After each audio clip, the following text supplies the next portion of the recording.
Welcome back, degenerates, to Place Your Bets. I'm Tyler James, getting ready to spend the weekend in California. He's the one and only Eric Hansen. We cover Notre Dame football, recruiting, and more for InsideNDSports.com on the Rivals Network. And we like to make prop bets about Notre Dame football. We had 2 subscribers who nailed all 5 prop bets from the Wake Forest game, Eric. Scuba VT, who was happy to tell us about it, and an emailer who hasn't identified their username. So 2 sort of opposite ends of the spectrum, but impressive performance. He embarrassed and doesn't, or he or she embarrassed and doesn't want to be associated with us? I don't know. I'm not exactly certain. I've reached out to people who have emailed in, and I don't know their username, but some people I haven't heard back from. So they might just use an email address that they don't check very often, would be my guess. But unfortunately, Eric, you and I did not have as much luck. You had a much needed winning week. At least you had 3. I only had 2.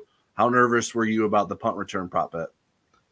Yeah, I was definitely making noise in the press box. There was no question about that. I was aware of that one.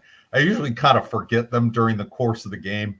That one was one that I couldn't forget because I kind of made fun of how easy that would be to get that one right. Yeah, and then the first punt return, Chris Tyree had a good return, and then it's like, then there was only one other punt return until the very end. Funnily enough, everyone except for me took the over. So if I would have got that, I would have never let you all lived it down. But we'll let you guys get away with that one with that last Jordan phase on punt return. The season leaderboard remains very tight at the top. Rover 219 and Scott Claracy are tied at the top with 32. JBM 19 and Kurt VI 95 are one behind with 31. I am at 30 and Eric's at 28. As a reminder, if you're an InsideNDSports.com subscriber, make sure you submit your predictions to the Google form link on the Insider Lounge. Now let's make our predictions with this week's prop bets for Notre Dame Stanford. First one I have for us, Eric, is over under 49.5 receiving yards for Notre Dame wide receiver Rico Flores Jr.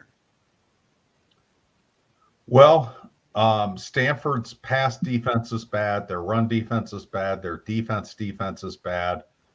I don't think Rico is yet in a consistent groove, but this is a game played 2 hours from his house in California, and he's going to have, I'm sure, friends and family there, which will get him juiced up.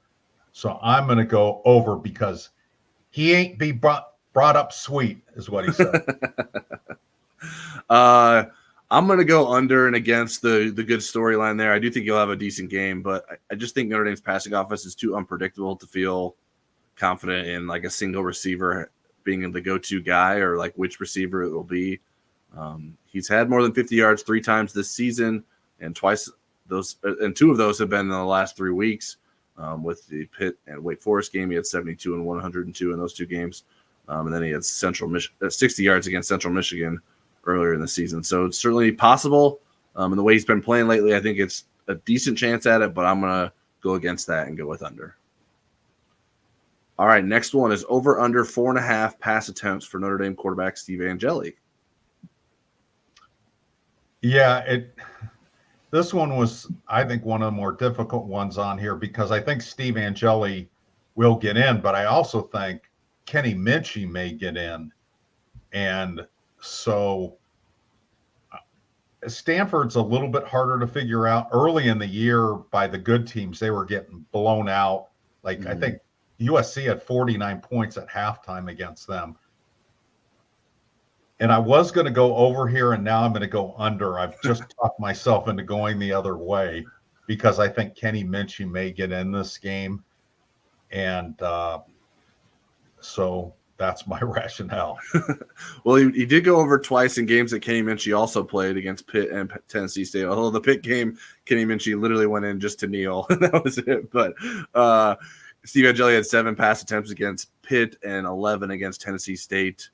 I'm going to go over. I think that the game will be lopsided enough, and Notre Dame will continue to be aggressive with Steve Angeli in the game to sort of give him some more opportunities to prove what he can do in those situations. All right, next one. Will Notre Dame score more rushing or passing touchdowns? I try to look at Stanford's tendencies, and they give up bunches of Bunches of all touchdowns both kinds. ways. Yeah. So my rationale for going with passing touchdowns is I should have said Audric Estime's mad for not getting on the Doak Walker finalist or even semifinalist list, right? Wasn't that right? Semifinals. Yep. How does that happen?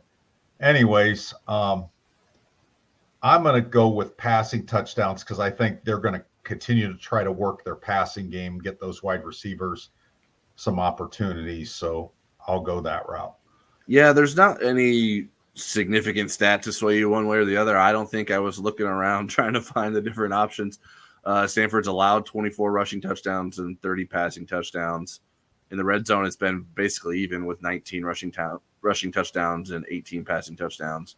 Notre Dame scores more rushing touchdowns than passing touchdowns in the red zone. But I'm going to go passing. I think there will be some big plays in the passing game, and Notre Dame won't necessarily need to be in the red zone to score. So I will agree with you with the passing touchdowns. All right. Next one, over under 53.5 receiving yards for Stanford wide receiver Elic Ayomanor, who visited Notre Dame as a recruit, and he's from Medicine Hat, Canada. I remember that.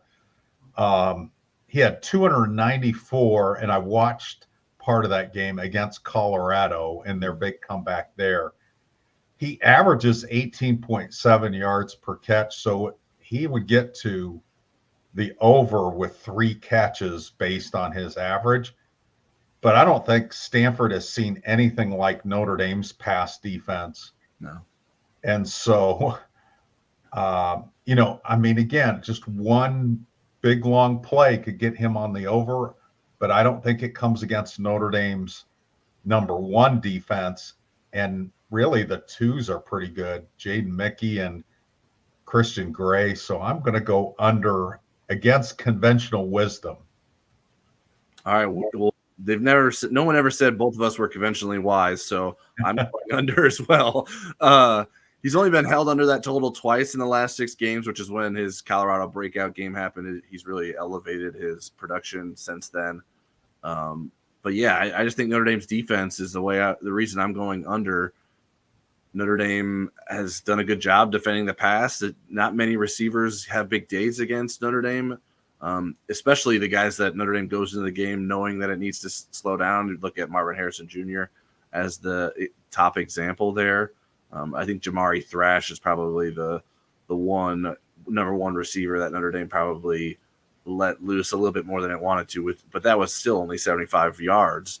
So I'm going to go under for Stanford's top wide receiver. All right, next one, over under 6.5 Stanford punts. Well, they've only been over that twice against USC and UCLA. They have 2 punters, which is confusing. and maybe they bring them both in at the same time. I've not scouted them well enough. But I'm going to say under. I think that they're going to go for it on 4th down some. I think they're going to have some turnovers. So I don't think they're going to get to 7. I'm going to go with the over. I think that Notre Dame will come out playing well defensively and force some early punts because I think that's what's going to be required to hit that over. Because, like you said, I think Stanford will have plenty of opportunities to want to go for it if they're trailing in the way that I think they may. So I'm going to go over. I know Notre Dame or Stanford has only reached 7 twice in those 2 games you mentioned. There have been a number of 6 punt games. So I'm going to say Notre Dame makes them hit the over there. All right, our fun one this week. Who will win by more points this week? Notre Dame football versus Stanford or Notre Dame men's basketball versus Maryland Eastern Shore? And for those who aren't aware, which should be everyone, we're actually recording this on Tuesday before that men's basketball game has occurred. So we don't have the knowledge of what that margin of victory was for the Irish, assuming the Irish even win. But I think they should be able to do so. What do you think, Eric?